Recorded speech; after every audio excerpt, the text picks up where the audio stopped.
A gente precisa, antes de começar a falar aí sobre o futebol feminino, a gente precisa, vou colocar a imagem aqui, pedir por justiça, né? Inclusive, nós três aqui estamos no canal Progressistas, 3 pessoas pretas falando. Não tem como a gente não falar sobre essa barbárie que ocorreu, né, com o moço lá no Rio de Janeiro, quiosque Tropicália. Ele foi assassinado, né? Ele veio da República Federativa do Congo, né, saindo daquele grande problema que tem lá, né? A República Federativa do Congo é um maior e mais rico em recursos naturais ali da África subsaariana, né? Então, só que é explorado, a população vive profunda instabilidade, guerra civil, e ele fugiu de lá de tudo isso, né? Ele veio para o Brasil, né? Achando que ele ia ser acolhido. Mas, infelizmente, no Brasil, o turista, para ser bem tratado, ser bem aceito, ele tem cor, né? Então, a gente vê aí, dia a dia, como, né, os nossos irmãos africanos são tratados aqui no Brasil. Aí eu queria que você falasse um pouquinho, Rafa, também sobre. É estarrecedor, né, o que aconteceu.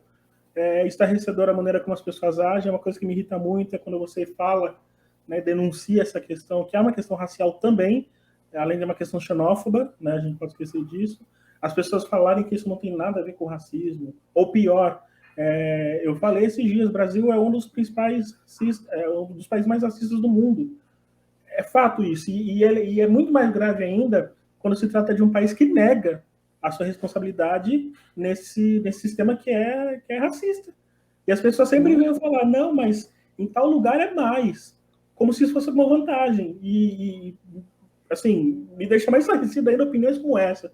O cara ele saiu da República do Congo, onde ele e sua família viviam sob vulnerabilidade, não só social, mas no meio de um conflito, e foram assassinados, tá? Assassinados no Brasil, a pauladas, porque ele foi cobrar um direito trabalhista. Lembra aquela história que o pessoal falou lá atrás? Negocia com o patrão. Aí, negociou com o patrão. Entendeu? Exato. Então, assim, não admito outra coisa que não seja denunciar o racismo nisso. Qualquer coisa que tentem tergiversar em relação a isso é passada de pano, é o não reconhecimento de fato do histórico racista que a gente tem e da cultura de violência de corpos pretos. Eu falei de uma maneira, de um tom até um pouco mais violento, talvez, para alguns, mas no que dependesse de mim, aquele caso estaria pegando fogo. Assim, não tem minhas palavras para isso, entendeu? Sim. Então, é isso. Que justiça seja feita e que as pessoas entendam que corpos pretos não precisam ser violados dessa maneira jamais. A gente está falando de direitos humanos, a gente está falando de um direito comum. Mas, em um país sistematicamente racista, isso deve vir à tona muito mais. Exato. Você, Luiz? Pô, é muito complicado, é muito doloroso, porque muitas vezes quando acontece esse tipo de coisa com pessoas pretas, sempre vem gente tipo, querendo falar, mas era traficante, era envolvido com isso, com aquilo, e dessa vez tipo, foi algo bem claro, que ele só foi cobrar pelo que ele estava trabalhando. Então, tipo, foi na praia, ele estava cobrando pelo serviço dele, e mesmo assim tipo, ele foi assassinado por cobrar o que ele estava fazendo, tipo, ele estava trabalhando, então tipo, não existe uma justificativa, não tem o que você justificar. Então, é muito doloroso, porque mesmo a gente querendo trabalhar, fazer o certo, mesmo assim somos assassinados. Então, isso que a gente vai fazer? Porque se vai para um caminho, tá errado.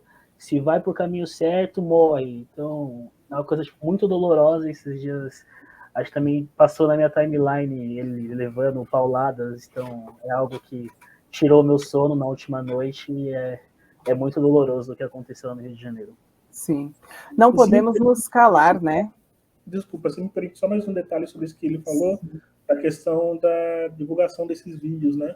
Que é o que eu estava falando sobre cultura de violência de corpos pretos, né? Parece que isso é fetiche de muitos. Muitos publicam como se fosse algo curioso. Isso que é o mais estarrecedor também, né? Entre tantas coisas estarrecedoras nisso, essa é mais uma. no qual as pessoas ignoram que pessoas pretas podem ter tido gatilhos, traumas, enfim, uma série de fatores, ou seja, mais uma vez, as nossas reivindicações são ignoradas. Infelizmente. Eu peguei até um mapa aqui, vou mostrar para vocês, porque eu estava falando que ele veio da República do Congo, que é um país da África subsaariana. Então, mais ou menos, só para o pessoal entender, né? Assim, porque essa divisão. Ali na África do Norte, tem o deserto do Saara, né? Que dá aquela divisão. Então, lá no norte, onde você vê lá que está de cinza, que tem Egito, Líbia, Argélia, Tunísia, perdão, é o pessoal islâmico, né? A economia islâmica, eles são do Islã. E mais abaixo, que são todos esses países que estão amarelo, ali no meio você está vendo a República Democrática do Congo, ele é conhecido como a África Negra, que é a África subsaariana, onde estão as pessoas com pele escura. Né? Então, assim, até o fato da escravidão, né, de toda essa dependência, por mais que o continente africano é cheio, né, tem muita riqueza, muito ouro, existe essa divisão aí no continente africano. E justamente, né, de onde o Moise veio é aí, ó, República do Congo. Ele estava fugindo, né, de todo esse problema, toda essa guerra, toda essa pobreza que a população do Congo vive. Ele veio buscar refúgio aqui no Brasil, né, e infelizmente veio e se deparou com a morte. Então, assim, nós não poderíamos, né, iniciar essa live sem falar. Quem puder, participe aí, vai ter protesto tanto no Rio quanto aqui em São Paulo, porque é muito fácil a gente ficar aqui atrás do computador, né, tweetando. Tem que ir, a gente precisa ir, é importante, é um dos nossos.